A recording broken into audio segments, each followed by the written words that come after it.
Bonjour à tous, je m'appelle Fleur Thomas, je suis éleveuse d'ânes miniatures en Normandie. Bienvenue dans cette vidéo. Aujourd'hui, j'avais envie de vous parler d'un sujet qui me tient à cœur parce que je suis une jeune maman qui adore les promenades.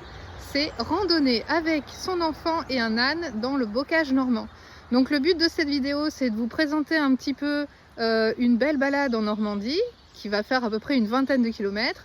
Vous montrer un petit peu comment se préparer et quoi prendre pour aller randonner avec son enfant. Et bien sûr, vous parler des ânes, et en particulier aujourd'hui, je vais vous parler de mon ânesse normande Jonquille, voilà, avec qui je randonne tout le temps avec mon enfant parce que c'est une véritable assurance vie. Voilà, bonne découverte! Alors, avant de partir en randonnée avec votre enfant, je vais vous présenter le matériel nécessaire pour pratiquer en toute sécurité. Je vais vous présenter deux variantes. C'est parti! Je vais commencer par vous parler de la selle. Alors, une bonne selle, c'est une selle qui va à votre âne. Ça, c'est le premier point à voir. Alors, faites attention parce que suivant les tailles, en fait, toutes les selles ne vont pas. Il y a certaines selles qui vont être plus plates ici ou plus fermées comme ça. Et ça va dépendre en fait du dos de votre âne. Si la colonne vertébrale est un peu plus saillante ou le dos est un peu plus plat, il faudra voir ça avec un saddle fighter. Ça, c'est une profession spécifique qui va vous indiquer quel arçon est fait pour votre âne. Ensuite, pour empêcher que la selle n'avance dans les descentes, il faut absolument quelque chose derrière, ça s'appelle un avaloir. Donc moi là je l'ai fabriqué moi-même en biotane avec une sangle, voilà, avec plusieurs points d'accroche ici sur la selle, mais aussi j'ai un autre point d'accroche qui va aller sur la sangle. Il y en a certains qui appellent ça la sous-ventrière, donc c'est la sangle qui passe sous le ventre. Donc ça va servir à passer d'une part et d'autre et à bien fixer la selle à votre âne. Surtout, là, je vous ai sorti une croupière. C'est ce qu'on met derrière la queue des ânes. Ça, vous en mettez jamais. Les ânes, ils sont super sensibles au couard, donc c'est-à-dire sous la queue. Et généralement, ça leur fait très mal parce qu'ils ne sont pas faits comme les chevaux de leur mettre ça. Donc, vous évitez. Il vaut mieux un avaloir qui descend derrière les hanches de l'âne, bas sous la queue. Vraiment, c'est derrière en fait la pointe de la hanche. Je crois que c'est une main en dessous, le bon réglage. Et il faut toujours pouvoir passer deux doigts entre la sangle et la jambe, et toujours régler ça sur un animal qui est bien droit, bien positionné. Vous avez devant ce qu'on appelle un collier de chasse, donc ça c'est une partie qui va passer avec la sangle, donc la sangle va passer à travers cette partie là, et là ça va être des lanières qui vont s'accrocher ici aux anneaux de la selle. Donc ça va servir à éviter que la selle ne partent en arrière en fait dans les montées, et ça va aussi la fixer pour éviter qu'elle tourne éventuellement. Ensuite, maintenant que le baudet a fini de crier, je vous parle de la longe. Alors moi je prends toujours une très grande longe. Je vous explique pourquoi. Alors ça c'est des longes carrément de plusieurs mètres que j'achète pour, normalement c'est pour longer les chevaux. Quand vous êtes dans un passage compliqué, que vous soyez, voilà, vous pouvez vous mettre derrière l'âne, vous n'êtes pas à bout de bras en train de vous coincer entre par exemple une butte, une clôture et l'âne. Vous pouvez aller vous mettre loin derrière l'âne, vous êtes en sécurité. Si pareil vous voulez passer un obstacle et que l'âne ne veut pas, vous pouvez vous mettre loin devant, ça aide aussi à le convaincre. Et chose aussi qui est sympa, c'est pour passer les rivières. Vous pouvez vous mettre de l'autre côté de la rivière, prendre un peu appui sur une branche d'arbre au cas où pour pas tomber à l'eau. Et puis demander à l'âne d'avancer comme ça, c'est beaucoup plus facile à une très grande longe. Au niveau des licoles, là je vous en présentais deux types, alors ils expliquent plein de choses. Soit le licol qui est dit éthologique en corde, qui est fait d'une seule corde et qui n'a pas d'anneau. Donc celui-ci on n'utilise jamais pour la tâche, parce que si jamais l'animal s'accroche quelque part pendant qu'il est attaché, il panique, il peut s'étrangler. Et comme il n'y a pas d'anneau, il n'y a pas de casse, et du coup il n'arrive pas à s'en défaire. Ça, c'est le licol plat qui est plus préconisé pour la tâche, du coup, parce que comme il y a plein d'anneaux qui ne sont pas tellement de bonne qualité, si jamais l'animal tire ou se prend quelque part, normalement les anneaux cassent. En tout cas, moi je préconise pour les animaux qui ne sont pas sortis trop souvent au départ, mais qui ont quand même une bonne éducation, de plutôt sortir en licol éthologique généralement, si on a une bonne main, bien entendu, parce que c'est pas donné non plus à tout le monde. Si on a une bonne main, et je trouve qu'ils écoutent mieux. Ensuite, je vous présente le bas. Le bas, c'est quoi? C'est pas une selle, c'est plutôt un outil de portage qui est fait comme ça, avec un arçon en bois. C'est pareil, il y a une structure à l'avant qui permet au bas de ne pas reculer dans les montées, et un autre sanglage à l'arrière qui est aussi donc ça s'appelle aussi un avaloir, qui permet à la selle de ne pas avancer dans les descentes. Et ensuite, on va trouver une sangle qui est appelée aussi sous-ventrière. Et des fois, il y en a deux des sangles. C'est-à-dire qu'il y en a une qui va passer sous le passage de sangle derrière les épaules du cheval, là, enfin, ou de l'âne. Et sinon, ça va être la deuxième qui va passer vers le milieu du ventre. Voilà. Mais là, moi, sur ma version, il n'y en a qu'une. Donc un bas, normalement, c'est pas trop fait pour être monté, mais moi j'ai une version où voilà, il est assez écarté. En fait, il est fait comme ça, il n'est pas fait comme ça. Vous voyez, ça part comme ça, là, cette partie-là. Et ça, c'est fait exprès, c'est un petit bas pour les ânes miniatures, voilà, pour pouvoir mettre les enfants, ils ont écarté le truc exprès. Et moi, j'ai rajouté un tapis enfin, une surselle en laine de mouton pour le confort de l'enfant. Voilà, parce que sinon, quand l'enfant il est directement sur l'arçon en bois, c'est pas du tout confortable. Donc je vous conseille pas de faire ça. Donc là, moi avec Jonky et Raphaël, je préfère toujours prendre cette selle-là. C'est la selle Barefoot. Moi je l'adore cette selle-là après avoir essayé toutes sortes de selles. D'ailleurs dans ma sellerie, je pourrais vous en présenter pendant des heures. Parce que c'est une selle sans arçon, mais qui a un système quand même de répartition du poids de part et d'autre de la colonne vertébrale. Du coup, le poids n'est pas situé sur la colonne vertébrale et l'animal ne souffre pas. Donc c'est une selle souple finalement.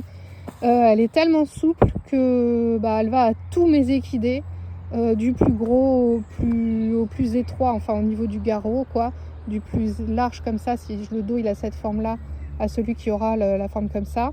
Elle ne bouge pas, il y a un tapis anti-glisse spécifique qui a fait que j'ai jamais eu d'accident.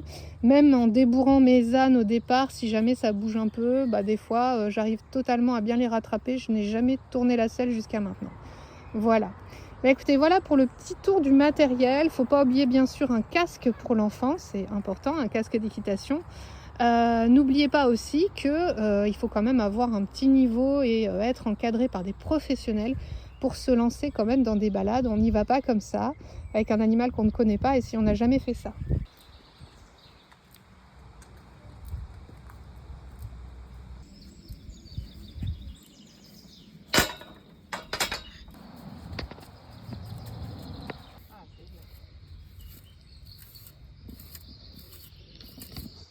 C'est l'état des sabots, donc il ne faut pas qu'ils soient trop longs. Et il faut regarder en dessous avec un cure-pied s'il n'y a pas des cailloux de coincés ou des abcès, des choses comme ça.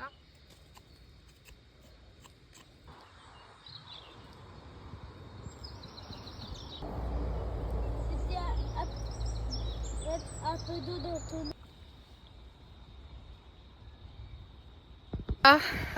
On est parti sur les chemins de Normandie, dans le bocage normand. Donc là, nous sommes dans le village de Bonnebosque. J'ai mis sur IGN, donc je vous donnerai le lien en description de la vidéo, sur ign.fr, sur l'appli, j'ai mis le parcours que vous pouvez faire d'une vingtaine de kilomètres dans cette région-là. En plus de ça, vous allez pouvoir découvrir dans le village tous les commerces nécessaires pour, voilà, si jamais vous avez un petit bobo, il y a une pharmacie, il y a un restaurant, il y a un café, il y a un petit commerce, une petite épicerie où il y a tout ce qu'il faut pour s'acheter un sandwich, aussi une boulangerie. Donc c'est un tout petit village, mais sur la place, il y a tout ce qu'il faut. Donc voilà, c'est vraiment un super coin pour faire cette randonnée. Cette randonnée se fait en deux boucles, une première de 10 km, donc qui passe déjà par le village, et une autre sur un autre flanc de colline qui passe aussi par le village d'à peu près 10 km aussi. Donc je vais vous parler de mon choix de vous faire cette vidéo aujourd'hui, tout particulièrement. Voilà, donc en fait moi je suis éleveuse d'ânes miniatures en Normandie. Et ma grande passion, c'est les promenades, les randonnées avec les ânes. Et pour me maintenir physiquement et moralement dans un bon état, j'ai besoin d'en faire régulièrement. Cela dit, j'ai un petit garçon de 5 ans. Et mon petit garçon, depuis qu'il a à peu près 2 ans, il part avec moi en balade. Et j'ai pas de solution de garde pour lui. Donc, quand j'ai envie de sortir pour me maintenir physiquement, et si j'ai envie aussi de l'emmener avec moi, dans les chemins c'est un peu compliqué. Donc on a beau avoir la meilleure poussette du monde, la meilleure poussette du monde va pas franchir une rivière, elle va pas franchir une pente escarpée, Et puis en plus de ça, je trouve que 2 ou 3 roues, c'est toujours moins sûr que 4 bons petits sabots qui savent où marcher et qui savent mettre en sécurité votre enfant. Donc là, c'était pour moi quelque chose d'important de vous expliquer un petit peu voilà, comment ça se passe. Alors déjà, le premier point qu'on va traiter maintenant, c'est pourquoi le choix de l'âne et pourquoi pas un poney. Alors moi, depuis à peu près 20 ans maintenant, je côtoie beaucoup les chevaux et j'ai commencé par avoir des chevaux.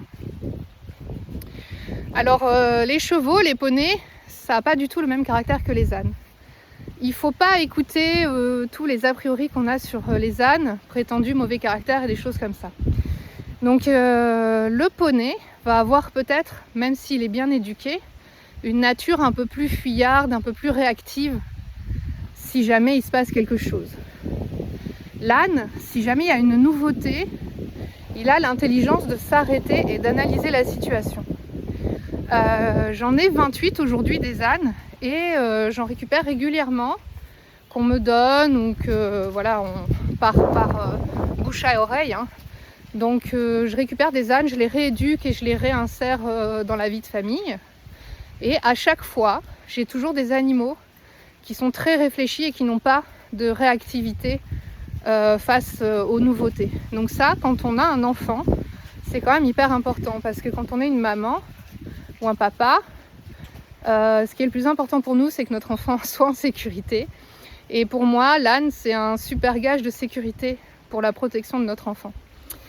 Vis-à-vis justement de cette propension qu'il a à ne pas être réactif et naturellement beaucoup plus calme.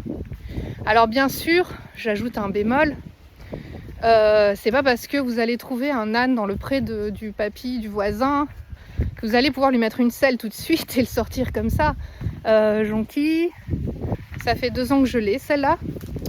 Je l'ai récupérée parce qu'elle ne s'entendait pas avec les moutons de son ancien propriétaire, ce qui est très fréquent chez les ânes, et elle les avait tués. Donc le monsieur voulait s'en débarrasser au départ à la boucherie parce qu'il pensait qu'elle était dangereuse. Et puis finalement, à la boucherie, ils n'en ont pas voulu parce que le carnet IFCE avait été fait trop tard ou quelque chose comme ça. Donc du coup, j'avais mis une annonce pour récupérer des ânes et pour mon activité de Western Packbull Racing, pour la lancer il y a 2 ans. Et en fait, du coup, on me l'a proposé. Donc après plusieurs mois d'éducation, de rééducation, enfin de toute façon, voilà, ça reste un âne, donc pour moi, c'est plus facile que... Enfin, c'est plus facile. C'est différent que d'un cheval, donc pour moi, il n'y avait pas de problème. Vu que je sais que les ânes sont territoriaux, elle n'était pas dangereuse, quoi. C'était normal qu'elle s'attaque aux moutons, enfin... Et il suffisait juste de la reprendre un petit peu en main, et c'est ce qui s'est fait. Maintenant, c'est la meilleure ânesse du monde. D'ailleurs, elle est championne de France de Western Packbull Racing. Donc, pour moi, voilà, le choix d'un âne, s'imposait, c'était un gage de sécurité, et je ne me suis pas trompée parce que depuis, vu que je rééduque souvent des ânes, à chaque fois je mets mon petit dessus et ça se passe toujours super bien. Alors, pour l'organisation de cette randonnée, qu'est-ce que l'on doit absolument, impérativement emmener pour l'enfant? Comment doit-on équiper l'ânesse et comment doit-on s'équiper soi-même? Alors, je vais commencer par le premier point qui est le point du sac à dos. Alors, je porte mon sac à dos. J'ai choisi de ne pas mettre des sacoches supplémentaires à mon ânesse. Elle porte déjà mon petit garçon. Et mon petit garçon fait 25 kg et l'ânesse fait à peu près 1,25 m. Le poids estimé de cette ânesse est à peu près 250 kg. Donc voilà, ça fait 10% de son poids. Pour faire des longues randonnées, ça va. Quand il aura un peu grandi, il faudra peut-être trouver une ânesse plus grande ou faire diminuer un petit peu les tailles des randonnées. Bon, de toute façon, on n'en fait pas non plus des super grandes, quoi. Aujourd'hui, on va faire 20 km à peu près, mais voilà, ça passe. Alors, ce sac à dos, qu'est-ce qu'il y a dedans? Alors, sac à dos, il y a le nécessaire. Déjà, il y a une petite boîte à pharmacie, une petite trousse à pharmacie avec tout le nécessaire en cas de bobo. Ça, c'est obligatoire. Il y a un couteau suisse, c'est important parce qu'on ne sait jamais ce qui peut se passer. Je pense notamment s'il y a une partie de la selle qui s'accroche dans des ronces ou dans du barbelé en balade qu'on n'a pas vu et qu'il faut vite couper quelque chose pour la sécurité, pour pas que l'âne ait peur ou qu'il se coince ou qu'il tombe ou qu'il se mette dans une situation compliquée. Donc ça c'est important.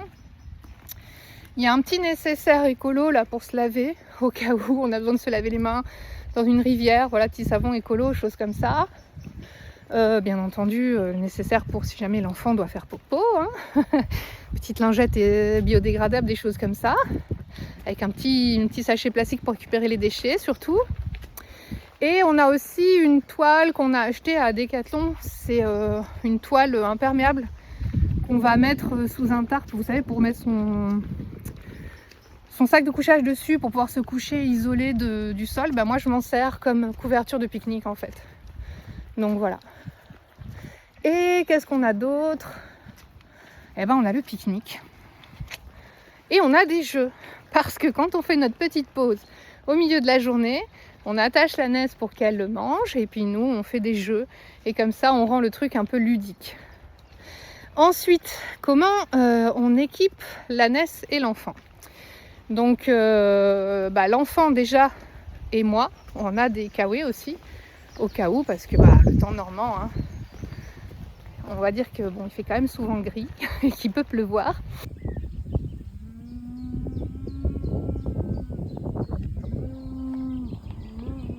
Après, il y a une autre chose à voir aussi. Nous, ce qu'on fait, c'est qu'on part encadré par une association et une assurance. Voilà, donc normalement, la responsabilité civile que vous avez, si vous avez un âne chez vous et que vous déclarez sa puce à votre assurance, normalement, il vous assure jusqu'à 3 herbivores, je crois. Et ça, c'est à vous de voir, hein, suivant votre compagnie d'assurance. Normalement, vous êtes assuré pour les sorties avec votre âne. Mais il faut leur demander confirmation. En tout cas, moi, pour être sûre, j'ai pris aussi une assurance à l'UNAP, c'est l'Union nationale des âniers plus réactifs, qui m'ont ouvert une responsabilité civile spécifique. Et je m'en sers aussi pour proposer des promenades aux gens, promenades en main par contre, c'est pas monter. Là, c'est pour moi, c'est privé, donc je peux. Mais quand il y a des gens qui viennent, qui veulent faire des petites randonnées ou des choses comme ça, qui veulent apprendre la Western Pack Bull Racing, voilà, on fait ça sous l'assaut avec une responsabilité civile.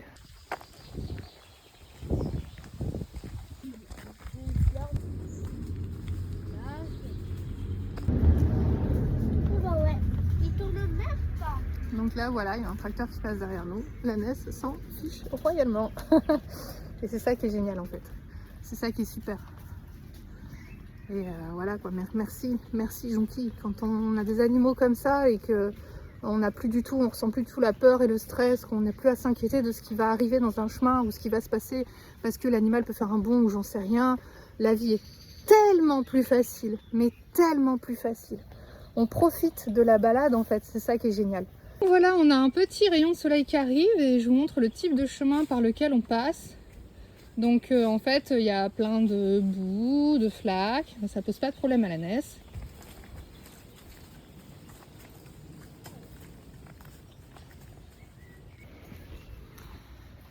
Donc je profite d'être dans le bocage normand pour vous expliquer un petit peu les avantages de randonnée dans ce type de paysage. Alors ce qui est super, c'est que même si c'est pas la Normandie n'est pas connue pour ses canicules et ses grandes chaleurs, c'est que peu importe la saison, on est toujours protégé des éléments extérieurs. Quand il fait chaud, on est toujours à l'ombre. Donc là, moi, je viens courir aussi dans le bocage normand parce que voilà, je peux jamais me taper un coup de chaud ou un coup de soleil. Je suis toujours dans la fraîcheur, c'est super. Et dans les saisons un petit peu plus fraîches, comme le printemps et l'automne, si jamais il y a du vent ou de la pluie, on est protégé par les haies, par les feuilles des arbres. Et franchement, c'est un super avantage.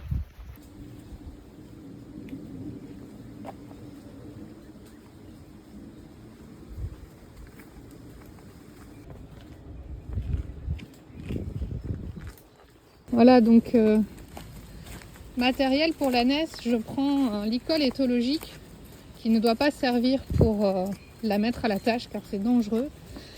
Et une super grande longe, une longe voilà, pour longer les chevaux. Alors c'est quand même hyper pratique parce que vous voyez dans les balades, marcher. On peut les faire passer devant, derrière. On risque pas de se faire coincer entre l'âne et les talus parce qu'on a un passage difficile. on maîtrise toujours l'animal. Ça permet quand même d'être souple et de laisser voilà, de la sécurité à tout le monde. Donc, ce qui est génial, c'est que la Normandie, c'est le pays des haras. Et l'avantage avec les haras, c'est qu'ils entretiennent particulièrement bien l'abord de leur propriété et donc on peut randonner sur les chemins communaux en toute tranquillité sur des chemins praticables. Et ça, c'est vraiment super. Faites attention tout de même, les haras ont mis leur barrière un petit peu plus loin des haies parce qu'ils ne souhaitent pas qu'on s'approche trop des chevaux de course et c'est normal parce qu'il y a des gens qui pourraient avoir tendance, sans voir le mal, à vouloir donner à manger aux chevaux et il ne faut jamais faire ça parce que c'est très très dangereux de donner du pain ou des carottes voilà, à des animaux qui ont déjà de toute façon des rations totalement équilibrées et on n'a pas besoin de les attirer s'ils veulent pas venir, il faut les laisser tranquilles. Donc ne donnez rien à manger aux animaux aux abords des clôtures. Alors, concernant le respect du rythme de l'âne, alors l'âne est très à l'aise, que ce soit au pas ou au trot. Bien entendu, avec un enfant, l'enfant sera peut-être moins à l'aise au trot.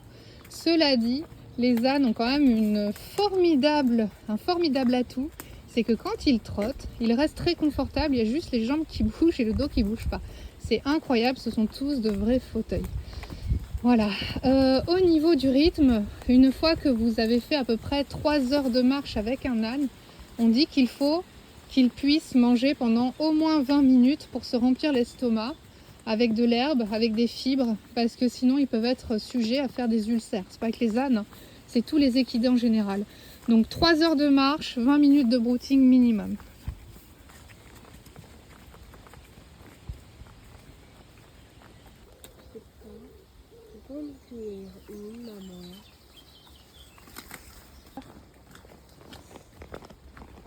T'es content, hein? Oui. Donc là, voilà. On monte un terrain vraiment difficile, c'est une grosse pente.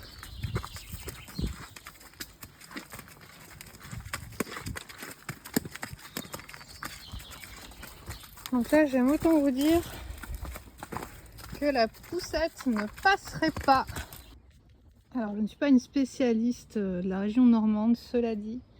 Voilà ce qu'on appelle une chaumière et que vous pourrez apercevoir si jamais vous faites une randonnée dans le bocage normand. C'est super joli, c'est des maisons typiques avec des toits, avec une sorte de paillage dessus. Donc c'est fait avec des roseaux coupés, si je ne me trompe pas. Voilà. C'est splendide, avec le colombage en bas. Magnifique. Vous pourrez observer aussi plein de bordures en hortensia, devant aussi d'autres maisons à colombage.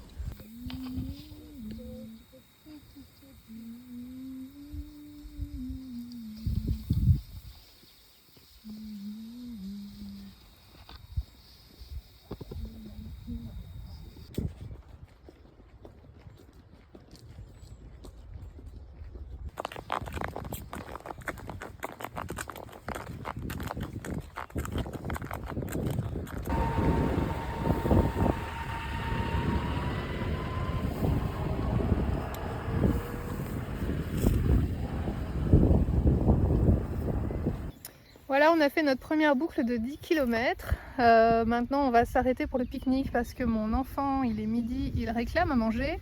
Et la Ness aussi commence à demander à brouter partout. Donc, ça commence à creuser. Donc, ce que nous allons faire, on va s'arrêter ici dans ce champ. On va laisser brouter Jonquille. Et nous, on va faire notre pique-nique. Alors voilà ce que je voulais ajouter aussi, ce qui est génial avec un âne, c'est que quand on a une bonne complicité avec, on peut le laisser brouter en totale liberté, il restera toujours autour de nous et il ne nous laissera pas tomber. Allez, vas-y Raphaël, c'est toi qui ouvre le sac et qui installe le pique-nique.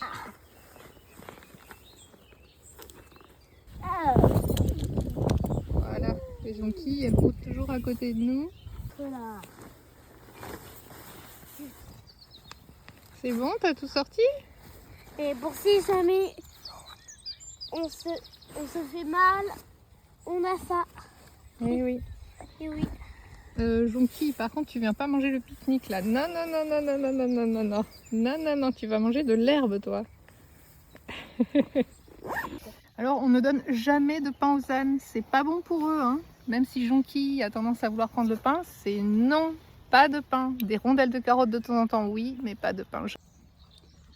Donc voilà, on a des oranges, des compotes, du pâté. On va se faire des petits sandwichs.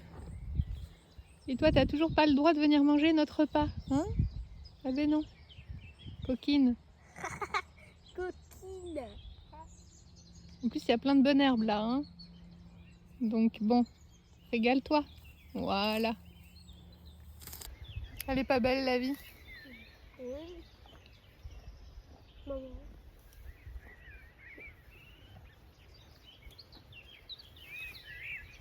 Donc maintenant, je vais faire un petit test pour voir, juste pour rigoler. Puis ce qui va être marrant, c'est de voir en fait si elle vient quand je l'appelle pour pouvoir repartir en balade. Et ça, c'est un petit clin d'œil à tous les animalistes qui pensent que quand on a un animal et qu'on lui fait faire des balades et qu'on lui met une selle et qu'on a un enfant sur le dos, et qu'il est contraint et qu'il n'aime pas ça. Et voilà. Donc là déjà, elle est en totale liberté. Donc si elle voulait, elle pourrait partir. Hein, si on était des personnes malfaisantes pour elle. Et maintenant, on va avancer. Tiens, Raphaël, on va jusqu'au portail là-bas. Hop, elle regarde où on va. Jonky, tu viens? Allez, viens ma fille. Voilà. Et voilà.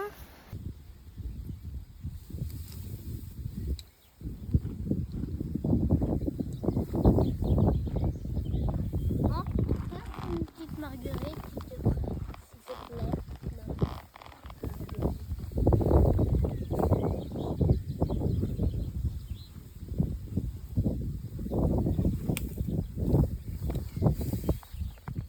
Merci, maman.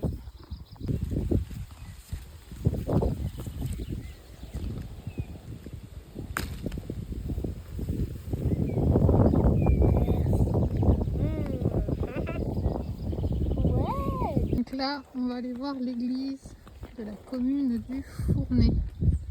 C'est par là-bas. Vas-y. Dans l'autre sens, la feuille. Là, oui, Tourne là, voilà, comme ça. Ouais, t'as réussi. Donc une belle balade dans la nature, c'est l'occasion de découvrir les feuilles des arbres et les reconnaître suivant les espèces. C'est l'occasion de cueillir des fleurs sauvages et d'apprendre leurs noms. C'est l'occasion de jouer avec toutes les merveilles que la nature nous offre. Alors petite précision quand même, hein, ne cueillez jamais des choses qui sont au ras du sol et ne les consommez surtout jamais, genre fraises des bois, mûres et tout ça. Parce que vous pouvez attraper des maladies mortelles. Alors je ne sais pas très bien prononcer, je crois que c'est l'échinococcose que ça s'appelle. C'est une bactérie qui se transmet par l'urine des animaux, le renard notamment, ainsi que la leptospirose. Voilà, donc faites attention, ne consommez pas ce qui est à ras du sol et à portée de main. Qu'est-ce que tu viens de voir, Raphaël? Un lièvre. Tu l'as reconnu, hein? Ouais. Moi aussi je l'ai vu, il était devant nous. Ils étaient là, Sur la route, oui. sur la route de Fayette. Il a couru dans son terrier. Ouais. Donc voilà, nous sommes arrivés à l'église du Fournay qui est absolument charmante. Et je vais vous lire le panneau de renseignement qui se trouve là-bas.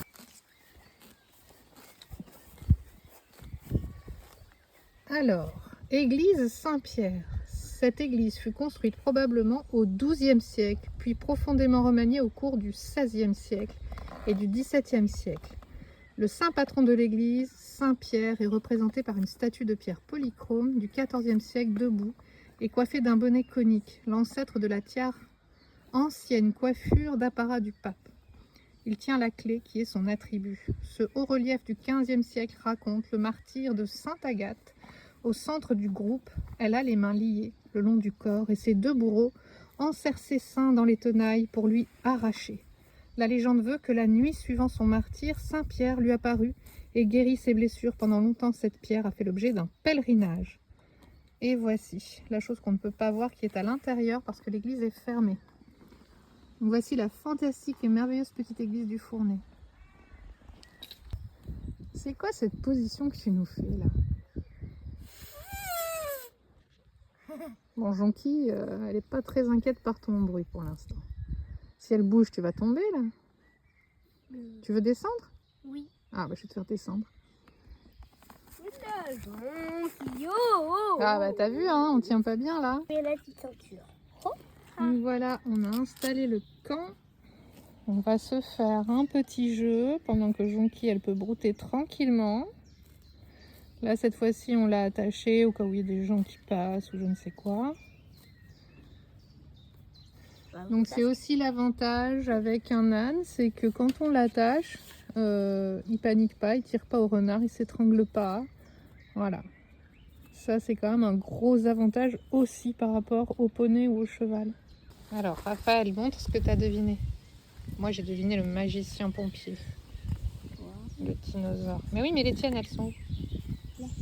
Alors, tu as deviné la souris, le clown, la poule et la licorne.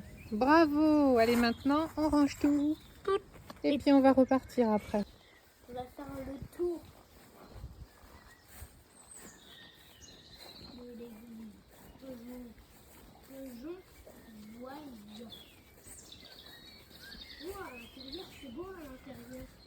Maman, tu sais ce que ça s'appelle les petites fenêtres, maman? Dis-moi, mon cœur. Le meurtrière. Oh, c'est bien.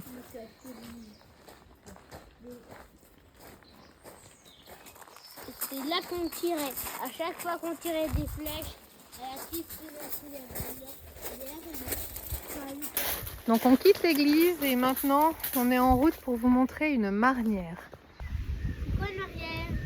Alors une marnière, c'est une grotte calcaire qui était en fait une sorte de mine où ils allaient récolter de la craie tendre, en fait du calcaire, et ils se servaient de ce calcaire pour amender les terres agricoles et donc augmenter le pH du sol et améliorer le complexe argilo-humique.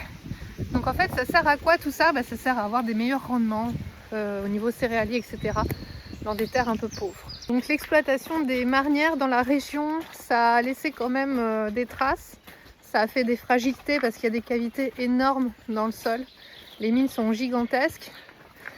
Et en fait, de temps en temps, il y a des effondrements. Donc malheureusement, les gens qui habitent dans des zones à marnières, parfois peuvent avoir des accidents chez eux. Donc c'est assez contrôlé, normalement c'est cartographié. Il n'y a pas de permis de construction qui vont être autorisés dans les zones à marnières.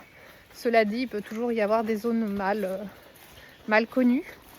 La topographie de la région permet de pouvoir voir des entrées de marnières. Alors bon, souvent s'il y a des propriétés privées, on ne peut pas rentrer, puis de toute façon c'est dangereux, il ne faut pas y aller vu qu'il y a beaucoup d'effondrements parce que c'est assez fragile, assez friable. Mais il y a un petit endroit, voilà, après l'église du Fournet, là, où on peut les voir, où c'est accessible. Donc là, on va aller voir. C'est des traces de chevreuil, mon cœur. Comment on différencie la trace d'un chevreuil de la trace d'un sanglier, tu sais, Raphaël? Parce que il a deux ongles. Oui, exactement. Bravo. La biche. Donc là, ça y est, on y arrive. C'est l'endroit où on tourne. Alors là, il y a une petite butte de terre. On voit un trou. Donc là, il va falloir quand même monter de façon assez raide. Là, le chemin était quand même pas facile non plus. Hein, Jonky, ça va aller pour monter? Là, il va falloir monter là. Donc je vais mettre de la longe. Puis on va bien voir. Attends, elle va venir. Attention, Jonky, il y a une branche là. Voilà. Donc là, on arrive à la fameuse entrée de marnière. Voilà, c'est une grosse grotte comme ça. Donc là, on voit le gros effondrement qu'il y a eu. Donc ça montre bien que c'est assez dangereux et qu'il vaut mieux pas aller mettre son nez dans une marnière. Parce qu'on pourrait vite avoir des problèmes et se faire enterrer vivant. Viens Jonky, viens par ici. Viens ma fille.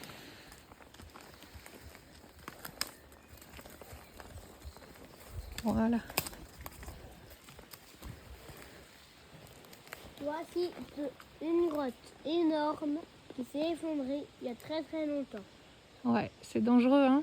Ouais, il faut pas aller se mettre l'assaut parce que sinon eh ben, on peut être enterré vivant. Eh oui.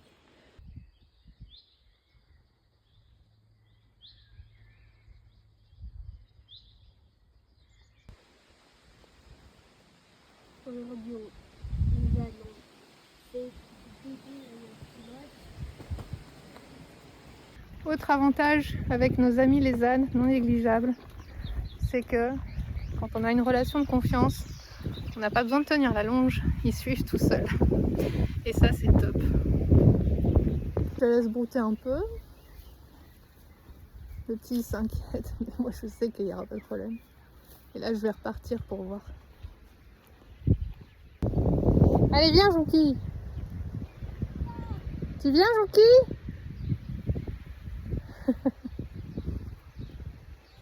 Allez, viens, ma fille. C'est bien. Allez, on continue.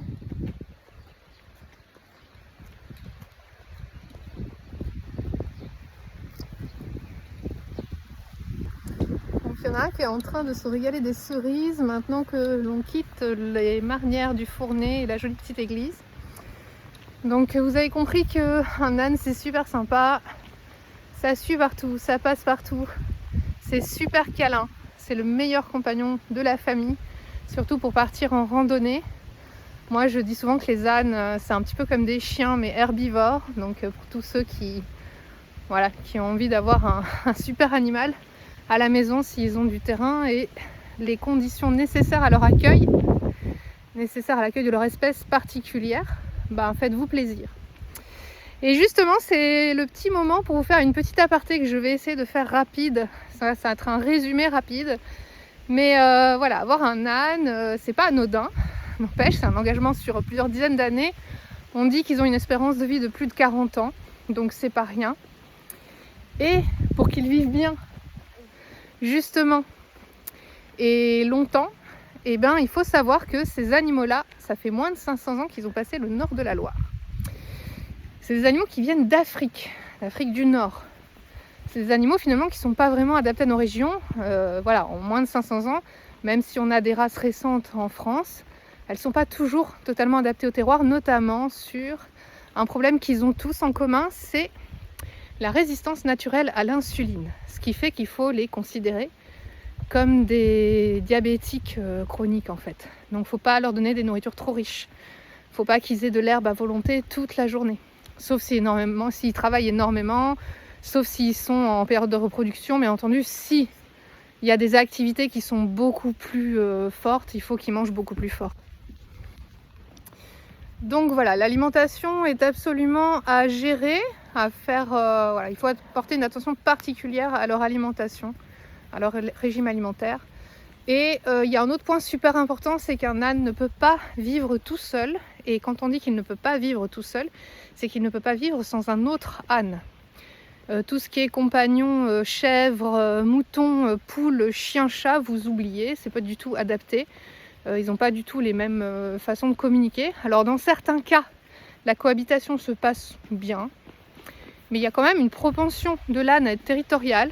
Et c'est pas rare que l'âne, étant frustré de ne pas avoir un compagnon de son espèce, qu'il oxy de façon létale et définitive, donc ses compagnons caprins ou ovins. Donc à éviter.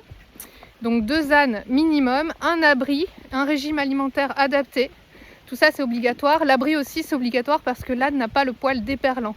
Donc il n'est pas fait pour rester longtemps sous la pluie. Il n'a pas la même graisse que les chevaux sur le poil en fait. Voilà, donc avec tout ça, oui, éventuellement, c'est ce qu'il y a de mieux pour passer des moments en famille.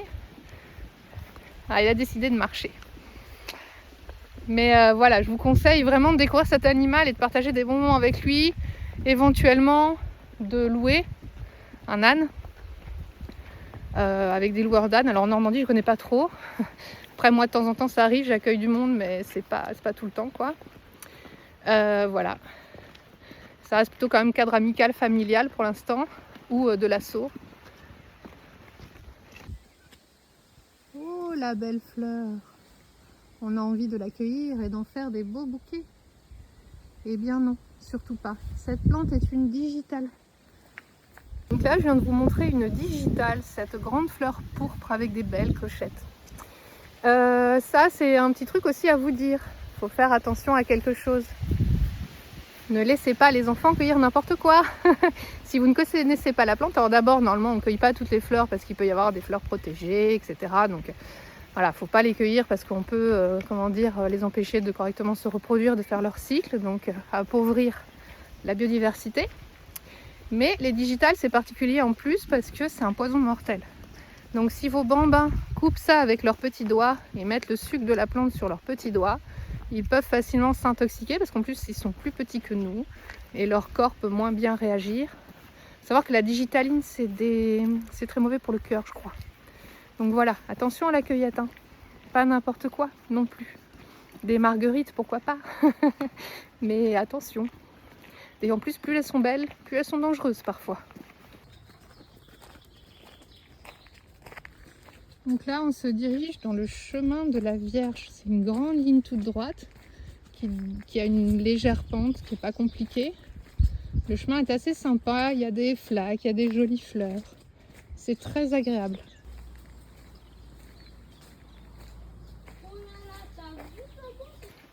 Donc tout à l'heure, on a fait un petit point sur les bords de propriété des haras et le fait qu'il ne faut pas s'approcher des chevaux et leur donner des choses à manger, pas de pain, etc. Là, je voulais faire un petit point aussi quand vous vous baladez et que vous êtes le long de champs. Les champs des agriculteurs ne sont pas forcément clôturés. Et si vous voyez des grands champs de terre, vous vous dites, bon, bah, il y a eu un labour ou une culture de fête, c'est bon, je peux marcher à travers. En fait, non, ne dépassez jamais les limites des chemins et ne passez jamais à travers champs. C'est pas cool pour eux parce que il y a souvent des semis qui sont en cours et en fait, vous pouvez facilement quand même abîmer une certaine récolte. Alors vous allez vous dire, ah ouais, mais c'est pas pire que le gibier, etc. Ben, si tout le monde le fait, les pauvres, ils auront plus rien parce que quand on regarde, si on abîme, je sais pas moi, 2 rangs de semis sur 500 mètres, bah, ça fait quand même du rendement en moins pour eux. Donc bon, c'est pas super sympa. Donc voilà, faites attention, restez bien le long des chemins. Puis de toute façon, on est là pour leur apprendre à respecter la propriété des autres, ne pas jeter les déchets dans la nature. Donc ça fait aussi partie de la balade pour faire les choses en bonne conscience. Il y a un avantage aussi avec les ânes que j'ai oublié de vous traiter. Donc tout simplement, ce qui est génial, c'est que même s'ils vivent en groupe, de plusieurs ânes, ils se détachent facilement du groupe pour partir avec vous. Bien sûr, hein, une relation, ça se fait pas comme ça. C'est pas parce que sur les papiers de votre âne de propriété, il y a votre nom, que votre âne vous doit tout et qu'il vous écoute. Bien entendu, une relation, ça met plusieurs mois à se faire. On va dire en moyenne à peu près 6 mois. Donc pendant ces 6 mois, il faut faire de l'approche, il faut beaucoup les respecter, bien sûr, y aller doucement et beaucoup les sortir aussi. Et plus on les sort, plus c'est facile. Et bien entendu, pour que votre enfant parte en sécurité, il ne faut pas partir avec un âne dont vous n'êtes pas 100% en confiance. Voilà, c'est important. Parce que je veux pas qu'il y ait des gens qui me disent « Ah oui, mais t'as dit que c'était facile et qu'ils étaient géniaux et qu'ils avaient peur de rien. Alors on a mis une selle sur notre âne et puis on est parti et puis il a fait tomber l'enfant et puis je sais pas quoi. » Non, bien sûr. Il faut faire attention, voilà, d'abord c'est un entraînement, une éducation, et une fois qu'il est parfaitement éduqué et que vous avez une super relation avec, bah voilà, vous pouvez le sortir du groupe, il ne va pas appeler les autres, il sera avec vous et pas avec les autres, et surtout votre petit bambin sera en sécurité. Donc là, en fait, on a les 2 onglons derrière, et quand on a les 2 onglons derrière, c'est une trace de sanglier. Donc on a vu tout à l'heure que un âne doit brouter, un équidé doit brouter au moins 20 minutes toutes les 3 heures de marche quand on fait des grandes randonnées. Cela dit, il y en a qui se diraient je vais laisser mon âne manger tout le long du chemin, comme ça voilà, il n'y a pas de problème, il se remplit l'estomac et il n'a pas d'acidité d'estomac. Attention, quand on fait ça, après l'âne ne veut plus avancer, il veut s'arrêter tout le temps pour manger tout le long. Donc il vaut mieux faire des pauses vraiment spécifiques brouting où on les autorise à brouter. Pendant ce temps-là, le petit va faire un pipi. Voilà, il se passe des trucs comme ça. Mais on laisse pas brouter tout le long du chemin, sinon on n'a pas fini. Donc je voulais aussi parler de quelque chose d'important. C'est le placement de votre personne, de votre âne et de votre enfant sur la route quand vous êtes le long de départementales ou de choses comme ça. Alors, Donc j'ai remarqué quelque chose avec l'expérience, que plus on se pousse sur le côté, plus on anticipe quand on entend des voitures à se mettre voilà, sur le bord, etc. Et plus les gens passent vite. Alors je sais pas si c'est un phénomène de société qui veut ça, mais je trouve que les gens ont de moins en moins de respect pour les animaux et n'ont pas l'idée. Je pense que c'est ça, parce que je pense pas qu'ils soient malsains, malfaisants et que ce soit des mauvaises intentions, surtout quand il y a des enfants dessus. Je pense tout simplement qu'ils réalisent pas que les animaux sont peureux, surtout les équidés, et que ça peut très mal tourner pour tout le monde. Donc, bien entendu, même si votre âne est très bien habitué aux voitures, moi, ce que je fais, je vous conseille de le faire aussi, c'est de vous mettre carrément en plein milieu de la voie qui vous est réservée, parce que de toute façon, vous êtes considéré comme un véhicule, donc vous avez le droit de l'emprunter. Toujours être avec un gilet jaune sur les grosses voies passantes. Et moi, ce que je fais, bon, j'ai une badine, et là, je l'ai laissé à la maison parce que en fait, il était tellement bouffé par la vieillesse que je l'ai enlevé pour pas le perdre dans la nature. Mais normalement, j'ai une rubalise au bout de cette badine. Et en fait, je fais comme avec les vélos. Je la mets sur le côté avec la rubalise. Et comme ça, je prends vraiment toute la voie. Et comme ça, les gens, quand ils me voient de loin avec la rubalise et le gilet jaune. Ils ralentissent énormément sur la voie. Et quand ils me dépassent, ils sont obligés d'aller sur l'autre voie. Donc voilà, ils sont obligés de faire des manœuvres et tout ça. Donc là, ils voient, ils sont obligés de ralentir. Et là, vous êtes davantage en sécurité parce que sinon, ça peut vite arriver que vous marchiez puis que vous vous mettiez bien sur le côté. Puis il y en a un, il arrive avec son tracteur, sa remorque qui fait gling gling, bang bang, boum boum. Même si votre âne est super habitué, il peut y avoir une réaction. Et comme on le sait tous, les petits tiennent pas forcément bien en selle. Donc si l'âne fait un écart ou quoi que ce soit, on veut pas qu'il tombe la tête la première sur la route. Donc voilà, je vous conseille de faire comme ça. Après, chacun fait comme il veut. Donc voilà le fameux chemin de la Vierge, parce que il y a cette Vierge. Voilà. Notre-Dame de la protection. Il y a plein de petites offrandes à son pied, des jolies couronnes de fleurs. Donc voilà. C'est pour ça que ce chemin-là, qui mène dans la nature, s'appelle le chemin de la Vierge. Et nous maintenant, on va aller en face. Alors normalement, on peut aller à droite là-bas, longer la route et redescendre, mais moi je vais aller en face parce que j'ai trouvé qu'il y avait un autre chemin qui amenait directement au village par là. Donc on va y passer. Voilà encore une belle petite maison normande à colombage. Donc là on va s'enfoncer dans ce chemin. Allez viens, Jonquille et Raphaël. Hop là. Donc voilà, ça c'est un chemin qui est bordé de propriétés privées. Du coup, il n'est pas entretenu. Il y a des ronces partout, des qui dépassent. Mais il est encore praticable. Et l'avantage, c'est qu'avec l'âne, qui n'est pas très grande, on peut pratiquer dans tous ces chemins-là. Voilà. Parce que quand on a un animal, un cheval trop grand, on passe pas partout. Donc c'est quand même l'avantage d'avoir un âne de 1,25 m. Les petits ânes normands sont juste parfaits pour la randonnée en famille. Il est énorme, hein? Ouais. T'as vu? Ouais.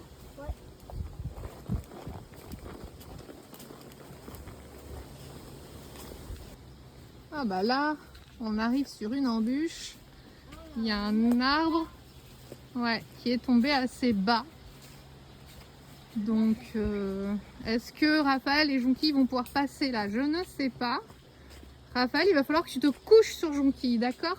Oui. On va voir si ça passe, mais c'est pas sûr. Vas-y, doucement. Jonquille, doucement. Reste couché, toi. Penche ta tête. Attends.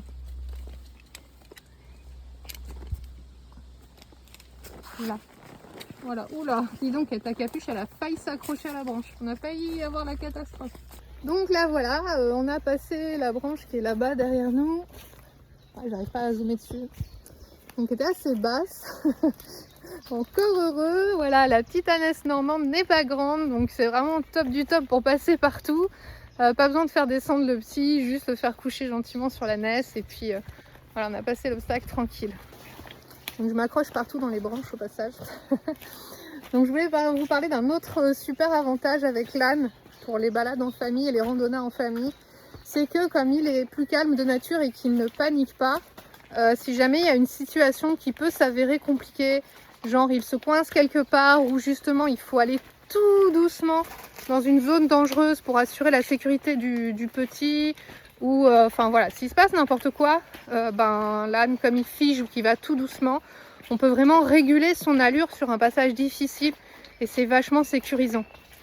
Par exemple, si vous avez un cheval qui, voilà, vous avez le kawe qui s'accroche quelque part dans une branche ou quoi, si la branche commence à casser, à le suivre, ou si ça fait un bruit bizarre, ou s'il se sent pris en fait, il va avoir envie de s'enfuir.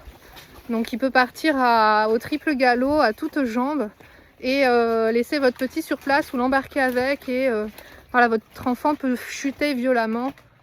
Bon, bien sûr, y a des poneys qui sont parfaitement bien éduqués et avec qui on arrive aussi à avoir quand même des bons résultats, mais je dis pas qu'ils sont mauvais, ou voilà, je veux juste vous dire que pour mon expérience, en ayant eu les deux, je trouve vraiment que l'âne là-dessus est d'un naturel. Voilà, c'est pas que par le travail, en fait, l'âne c'est plus naturellement. On arrive même des fois à avoir des ânes qui n'ont jamais été travaillés, qui ont ce naturel-là. Donc plus naturellement, c'est plus sécuritaire pour ce côté-là. Donc voilà, on quitte le chemin qui était derrière nous. Donc là, j'entends c'est des datura. Et là, on arrive directement sur le village. Donc je vais vous montrer rapidement le petit village et vous allez comprendre que c'est vraiment génial si vous randonnez dans le coin, dans ce village en particulier, parce que vous avez tout à disposition pour pouvoir vous restaurer ou voilà, vous fournir au cas où à la pharmacie, etc. Donc voilà la place du village, il y a un restaurant, un tabac, voilà, la Dorette qui est un bar, et après il y a l'épicerie de chez Marie. Donc voilà, il y a les fagnons, c'est bientôt la fête, l'église, le monument aux morts. Donc l'église a des rangs ouverts, parce qu'à un moment donné, à cause de l'attentat, elle était souvent fermée.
Donc là, il y a un petit parc à jeux derrière l'église.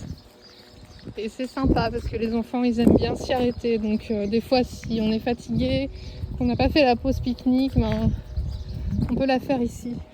Alors, il faut savoir que la région normande, bien entendu, a été frappée de plein fouet par la guerre. Donc il y a beaucoup de monuments aux morts et des choses comme ça, parce que forcément, la libération à la Deuxième Guerre mondiale, ils sont passés par ici et il y a eu beaucoup de pertes. Donc voilà l'architecture du village avec les charmantes petites maisons à colombages typiques de la région. Et mon petit coin préféré, c'est le lavoir. Voilà, donc il est en état. Et avec Raphaël ici, on vient s'amuser à faire des petites courses de pâquerettes. Donc voilà, on peut le visiter. C'est super sympa de se dire qu'il y a des dames ici qui lavaient leur linge. Donc il est authentique. Bien entendu, il y a eu des rénovations, mais il est authentique. Qu'est-ce que t'en penses, Jonky? Tu trouves le coin sympa? Est-ce que t'as soif? Que tu peux boire là si tu veux, ma Jonky. Quand vous vous baladez, regardez la beauté de ces fleurs. Elles sont toutes petites, mais elles sont magnifiques.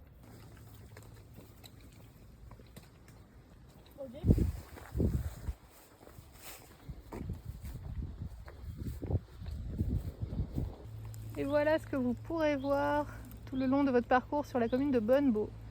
Magnifique chaumière.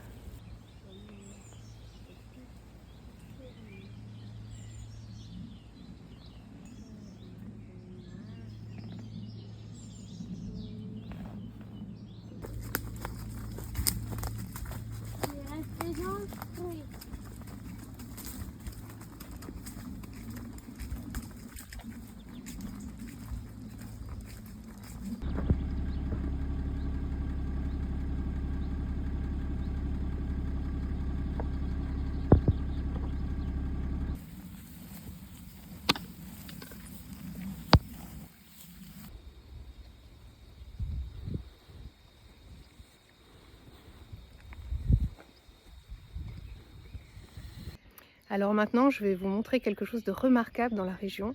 C'est un arbre géant que vous pourrez remarquer si jamais vous faites la randonnée, cette randonnée en particulier. Donc c'est un ancien arbre têtard qui a à mon avis plusieurs siècles. Il fait plusieurs mètres de diamètre. Les arbres têtards ont un gros rôle pour la biodiversité parce que comme c'est un tronc qu'on maintient à 2-3 mètres et qu'on coupe régulièrement pour faire du bois, ils ont un système racinaire très puissant qui s'enfonce très loin dans le sol. Donc on estime qu'ils boivent jusqu'à 700 litres d'eau par jour. Et grâce à ce système racinaire puissant, finalement, ils sont beaucoup plus rapides à faire des branches et du bois qu'un arbre qui va partir depuis le semis. C'est pour ça que les gens faisaient ça à l'époque.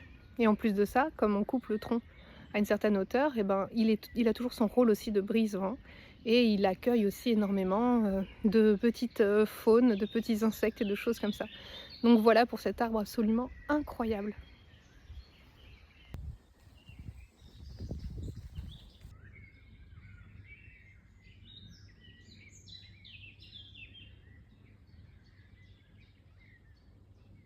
Et voici le deuxième arbre têtard remarquable de la randonnée.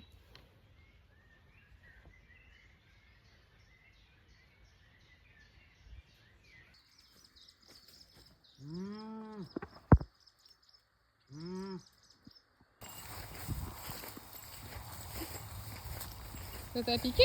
Non. Non, non, Kiki va voir.